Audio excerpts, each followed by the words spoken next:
Maupay nga adlaw sinirangan Visayas. Hautro nga higayon kami an iyo makakaupod. Aadian bugos nga persahan UMDC para ihatag iyo ang pinakaimportante na mga notisya tikang ha komunidad han universidad. Ako hi Jeanette Fariola Ruedas. Ngan ako hi Joe Belenia. Ngan ini ang UMDC Reports. Mga laray uluhan. Sobra 2,000 nga mga EBSUnista nagtapos na ayan ang school year. Orientation parahan mga bago nga masulod nga mga EBSUnista gindumara. EBSU Ormoc nagkampiyon Hapinya Festival Grand Showdown. Tikang haruang pambalitaan han EBSU ngan ni Hatak Global. Inian UMDC Reports 2025. Nganya na ang iyong tagpasangwak. Hapauna naton nga notisya. Katatapos laging dumara ang graduation han sobra 2,000 nga mga estudyante han EBSU hanya na lang nga bulan han Hunyo. Malipayon nga ginkarawat han sobra 2,000 nga mga estudyante anira mga diploma han gindumara nga graduation hanya na nga Hunyo. Graduates, congratulations. Hasobra 2,000 nga mga graduates, 137 hini nga ihap an magna cum laude. Sobra 300 an cum laude ngan may ada naman 487 nga academic achievers. Buta nga nakikitahan universidad nga positibo. Good manggod kay mga high-tech na kita yan na nakita damo na aton mga unlike before nga bagay kita pa nakato library. So yan na ada na good nga tanan. So tapos ang mga bata inin tungodhan ira mga aton mga di ba may kita mga study groups so dito madali ang ira pag-access nito nira mga classmates kung anon need nira kuan ako accomplish so dito hayra mga classes. So samtang ginaandaman naman liwatan registrar's office and enrollment. Nagpapahinumdum an opisina hiunong han mga requirements para hapagpa-enroll. Sugad han mga original high school card, original nga certificate of good moral character, ngan clear copy han PSA live birth certificate. Kato hira department para hira magpa-enroll. Yes. So masabit lang hira dito hin photocopy ito nga ira mga original documents. So pagkahuman dito masabit hira ira FHA. So makaniliwat amon kay para liwat isamitan original. Pahinumdum gihapon han opisyal nga magbantay han kadugangan pa nga mga announcement may paghisumpay han enrollment. San o pa magtikangan enrollment, gimpailarom anay ha orientation ng mga estudyante diin gimpasabot gihapon ang hiunong han FHE program. Igin pasabot ang mga umarabot na mga estudyante han EBSU ang pera ng mga importante nga mga impormasyon ipinaagin o sa nga orientation sano pa man magtikang an enrollment. Iniin kinahanglan man god labi na nga online ang sistema han pagpa-enroll. This orientation is really important. One is for the student portal registration and for the free higher education application. Didahan naglabay nga semana, nagtikang an enrollment para han mga qualified students. Ngan padayon paliwat an enrollment kutob habulan han Agosto, subay inihan ginhatag nga schedule han Student Affairs and Services Office. Padayon ang mga paghingayad han pira nga infrastruktura ha universidad, lakip na dinhi an main gate. Nakatalaan butangan inihin turnstile nga kaparte han pagiging smart campus han EBSU. Hikay Bathala Santos para han detalye. Ini ang magiging hitsurahan main gate han universidad, hatak na nga mahuman na ang paghingayad hini, ngaya na nagpapadayon pa. Ang paghingayad hini in may paghisumpay lagi hapon han Smart Campus Initiative diin ini in bubutangan hin turnstile. Gagamitin na natin yung ating mga ID na.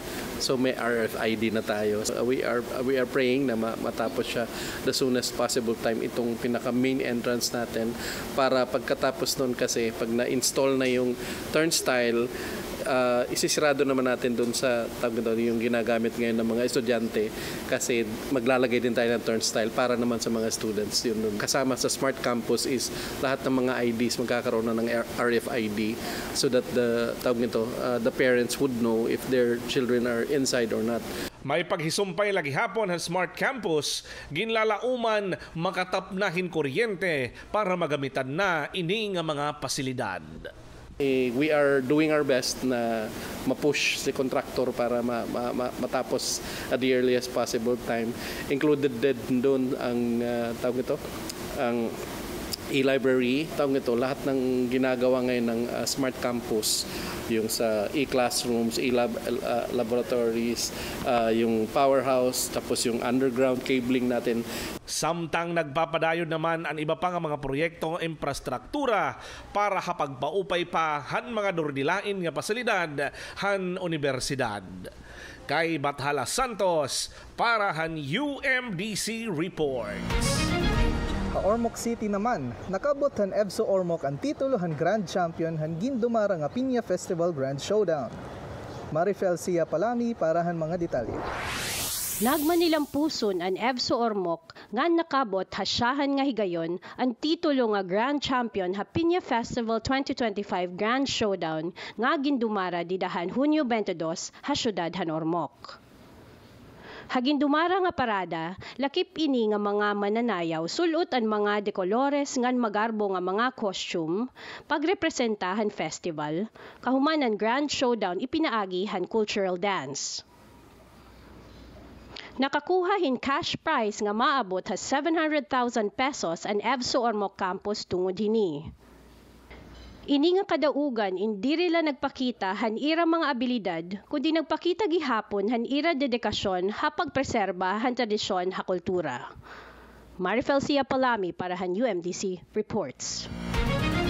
Didahan petsa 30 han Hunyo, gindumara ang kapatronan han Tacloban han mahal nga patrono nga hi Senior Santo Niño. Hibarion ta ang istorya hiunong ini han aton pinakabago nga segment nga Historyahi ni Kay Bathala Santos.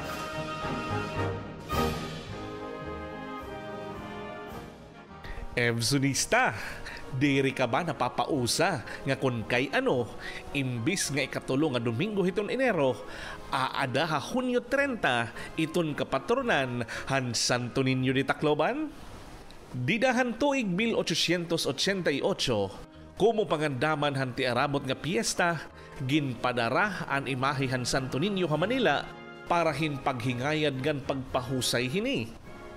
Hanti balik na ang imahe sakay han barko nga Luzon, na sunog ang barko, ngan agihan kalisang, na ihapil ang kahon nga sinusudlan han Santo Niño, hamay kadagatan han Romblon. Tungod han kasubo, waray piyesta nga ginselebrar han Enero 1889. Mga unom kabulan tigyang han nawaraan imahe, nagpadarahin mensahe ang gobernador han Mindoro nga niya Tacloban nga may danira nakita nga kahon nga naglulutaw-lutaw nga may da nakasurat Santo Niño patron han Tacloban. Tungod hini nga notisya, nagpadaradayon ang hermanidad han Santo Niño hin delegasyon nga makuha han Santo Niño didto ha Mindoro. Umabot ang himahi hapantalan han Panalaron Bay, sakay han barko nga Consuelo, didahan mga alas 3 han kulop, Hunyo 30, 1889 o 136 katuig na ang naglabay. Gintutuuhan nga milagroso ang pag-abot han Santo Niño kay nawara ang cholera epidemic nga nagpapasakit han mga Taclobanon hadto nga mga panahon. Asya tigang hadto na pagdesisyonan nga isilibrar ang piyesta didahan milagroso nga pagbalik han Santo Niño ngan hiha Tacloban. Ako Hikay Bathala Santos nga nagsisiring, ang tao nga surmatan waray buot nga tinipigan. Nga namoy niya namon nahikay nga mga report para hini nga edisyon. Kuto ba sunod nga edisyon ng UMDC Reports? Damo nga salamat. Ngan, Padayon unta ang bendisyonan ng Diyos ang sinarangan Visayas.